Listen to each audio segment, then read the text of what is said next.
Hey, c'est Isadora et aujourd'hui on se retrouve dans ma mezzanine.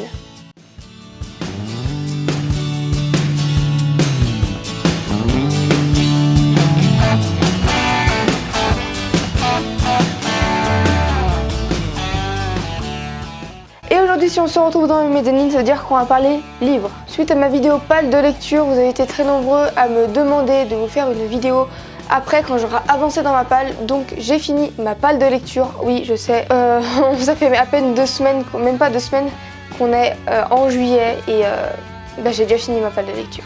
Donc voilà les 4 livres, et en fait de base il y en avait d'autres dans ma palle de lecture, mais je les ai pas lus parce que j'ai pas accroché ou quoi. Mais on va voir plus précisément pourquoi est-ce que je les ai pas lus, pourquoi je les ai abandonnés ou quoi, pourquoi j'ai décidé de ne pas les lire donc en fin de mois. Donc mon update lecture du mois de juillet, on verra ça plus précisément parce que c'est pas le sujet de la vidéo. Donc comme je disais, on va parler des livres de ma palle que j'ai lu, et c'est-à-dire les seuls que je vais lire de ma palle parce que j'ai fini ma palle. J'ai lu ces 4 livres.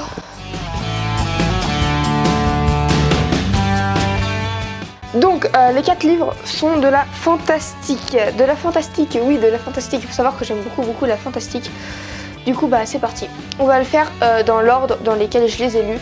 En premier nous avons Artemis Fowl de Owen Colfer, édité ici chez les éditions Folio Junior. Et en fait il faut savoir que ce livre là j'ai pas réussi à accrocher directement. En fait j'ai lu comme les 50 premières pages, je n'ai pas accroché à l'histoire, j'ai abandonné. Genre j'ai lu 10 pages d'un autre livre et après j'ai recommencé à lire celui-là. C'est l'histoire d'un jeune garçon, donc Artemis Fowl de 12 ans, avec une intelligence surnaturelle, bon hors du commun. Il est vraiment très intelligent. C'est l'histoire se passe en Irlande. En fait c'est avec quelque chose avec de la magie, des elfes, non, bon, des fées, des farfadets. En fait, c'est comme les créatures qui vivent dans le centre de la Terre qui remontent à la surface, plus ou moins. Et c'est pas un coup de cœur, très clairement, c'est pas un coup de cœur, mais j'ai beaucoup aimé. Si tu me suis sur mon Instagram, tu as pu voir qu'en story, en fait, je publie mon avancée de mes lectures. Donc, si tu me suis pas encore, Isadora du Costa Rica va me suivre. Le lien est dans la barre d'infos. Donc, par la suite, j'ai lu Tara Duncan, le premier tome, Les Sorcelets de Sophie Audouin-Mamie-Cognan, édité ici chez l'édition Seuil. Donc, c'est un très clairement coup de cœur. J'aime beaucoup cette autrice. En fait, c'est l'histoire d'une jeune fille, Tara Duncan, qui en fait, elle découvre que c'est une magicienne, une sorcelière. Voilà.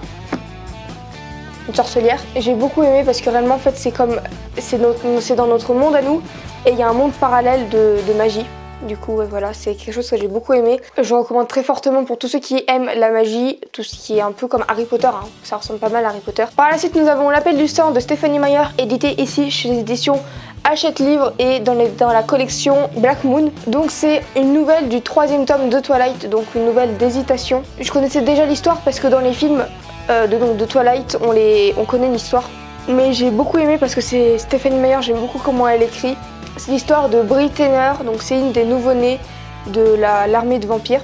On comprend, en fait, on connaît son histoire à partir du moment où elle a été transformée en vampire. On découvre sa vie à partir du moment où elle était en vampire, ses sentiments. C'est écrit à la première personne, donc c'est elle qui raconte son histoire. Donc ça, c'était un coup de cœur, tout comme Tara Duncan. Et pour finir, nous avons Le Journal d'un vampire, écrit par L.J. Smith, édité ici chez l'édition Le Livre de Poche, jeunesse. Il faut savoir que cette saga de livres a été mise à l'écran avec Vampire Diaries, donc c'est censé être le livre en série, mais en fait je l'ai lu, je connais la série parfaitement, j'adore extrêmement la série, je la regarde depuis que je suis toute petite. Ça, c'est pas du tout pareil, même la ville. En fait, par exemple dans la série, la ville s'appelle Mystic Falls, et dans le livre, la ville s'appelle Falls Church. Donc voilà, par exemple juste ça. Et les noms de personnages, il y en a qui sont pareils, il y en a qui sont pas pareils. Par exemple, le personnage principal qui s'appelle Elena Gilbert, elle s'appelle pareil dans le livre, dans la série aussi, mais sa description physique.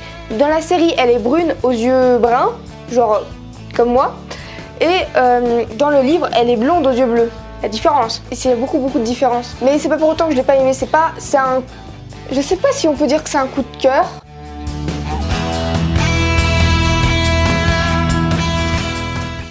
Je sais pas si c'est un coup de cœur, mais en tout cas c'est un livre que j'ai pas mal aimé. Bref, donc c'est écrit à la 3e personne, et par moments on a les journaux des personnages, comme quand Elena écrit dans son journal, des fois on a dans le livre, et j'aime beaucoup comment c'est écrit. Par contre, ce qui est assez dérangeant, c'est que moi je connais beaucoup l'histoire, je la connais, la série quoi.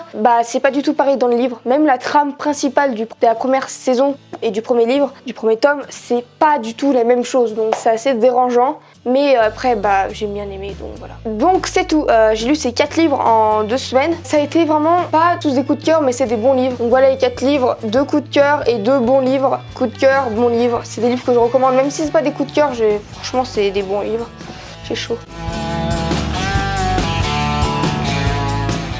J'espère que cette petite vidéo t'aura plu. Si t'as plu, n'hésite pas à lâcher un petit pouce bleu, à la commenter et à la partager. Abonne-toi à ma chaîne YouTube, clique sur la petite cloche pour recevoir une notification quand je sortirai une nouvelle vidéo. Va faire un tour sur mon Instagram Isadora du Costa Rica. Sur ce, je te dis à bientôt dans une prochaine vidéo. Salut!